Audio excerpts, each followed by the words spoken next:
Bismillahirrahmanirrahim. Assalamualaikum warahmatullahi wabarakatuh. Halo anak-anakku semuanya. Alhamdulillah pada kesempatan kali ini pembelajaran IPA bersama Bu Agri akan membahas tentang pemanfaatan barang bekas sebagai upaya pelestarian sumber daya alam. Untuk itu, silakan kalian siapkan buku tema 4B di halaman 92 sampai 93. Mari kita simak. Nah, tahukah kalian beberapa pekerjaan memanfaatkan sumber daya alam sebagai bahan baku? Misalnya, perajin mebel menggunakan kayu untuk membuat kursi dan meja kayu. Tahukah kamu, untuk membuat barang baru dapat menggunakan barang yang sudah tidak terpakai?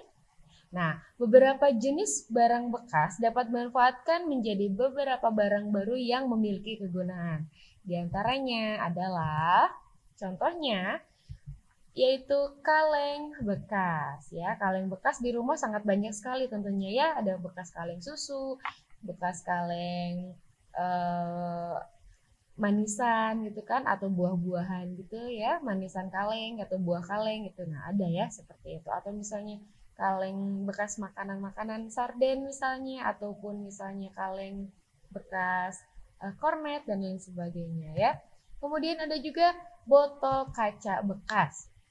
Botol kaca bekas tentunya biasa kita lihat bekas sirup, ya, bekas kecap, bekas saus dan lain sebagainya. Ada juga kardus bekas, ya, kardus bekas juga banyak. Contohnya misalnya bekas air kemasan misalnya, atau bekas susu, ya, dan lain sebagainya. Ada juga contoh-contoh lainnya. Nah, ini yang sering terlihat di rumah ya. Ada koran-koran bekas ya. Kemudian ada juga botol plastik bekas ya. Kalau botol plastik bekas biasanya dari air mineral misalnya, atau misalnya minuman-minuman yang di dalam botol plastik ya. Seperti itu. Baik. Nah, semua barang atau semua barang-barang bekas itu dapat dimanfaatkan ya. Nah, pemanfaatannya itu seperti apa sih Bu Agri? Nah, kegiatan pemanfaatan barang bekas termasuk upaya penyelamatan lingkungan dari sampah ternyata ya. Ada beberapa cara mengolah atau memanfaatkan sampah. Nah, apa saja? Ada 4 ya. Nanti kita simak berikut ini. Yang pertama adalah reduce. Reduce adalah kegiatan mengurangi pemakaian suatu barang. Misalnya, mengurangi sampah plastik dengan membawa tas kain untuk berbelanja. Nah, setiap tempat berbelanja ya sekarang sudah dihimbau untuk memakai tas kain sebagai pengganti plastik untuk berbelanja, karena tas kain itu lebih ramah lingkungan ya. Seperti itu. Jangan lupa pada mama-mamanya diingatkan ya, kalau mau belanja mah jangan lupa tas belanjanya. Nah, seperti itu. Yang kedua, ini adalah reuse.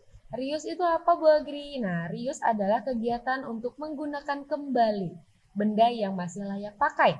Contohnya, kaleng susu bekas yang dijadikan tempat pensil. Atau misalnya ada kotak bekas tisu. Nah, kotak bekas tisu juga bisa disimpan atau dipakai untuk misalnya tempat menyimpan mainan, atau misalnya bisa digunakan membuat rumah-rumahan ya, atau misalnya barang-barang yang lain yang mungkin bisa jadi mainan misalnya. Nah, itu juga bisa ya, itu namanya adalah reuse.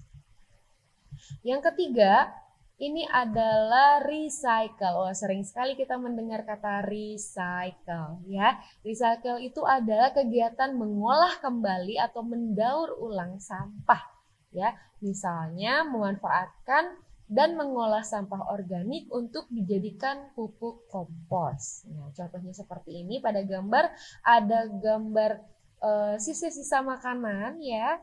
Sisa makanan diolah atau disimpan atau ditanam di dalam tanah, kemudian menunggu beberapa lama dan akhirnya berubah menjadi kompos atau pupuk kompos yang bisa dimanfaatkan ya untuk tanaman yang lainnya juga. Itu lebih ramah lingkungan. Dan yang terakhir adalah replace. Replace itu apa Bu Agri? Nah, replace adalah kegiatan memakai barang alternatif atau pengganti yang sifatnya lebih ramah lingkungan dan dapat digunakan kembali. Nah, contohnya menggunakan sapu tangan sebagai pengganti tisu. Nah, ya seperti itu. Atau misalnya kalau sekarang-sekarang nih eh, memakai masker nih ya. Nah, masker biasanya ada yang masker medis itu kan hanya sekali pakai. Nah, kita bisa menggunakan masker kain ya, yang masker kain bisa kita cuci, kita jemur, kemudian bisa besoknya bisa kita pakai kembali begitu. Ini dia contohnya sapu tangan ya, seperti itu. Nah, untuk itu silakan kalian siapkan buku tema 4D di halaman 94 sebagai tema IPA untuk hari ini. Dan untuk itu terima kasih atas perhatiannya. Mohon maaf apabila ada kesalahan. Wabillahi taufiq wal hidayah. Wassalamualaikum warahmatullahi wabarakatuh.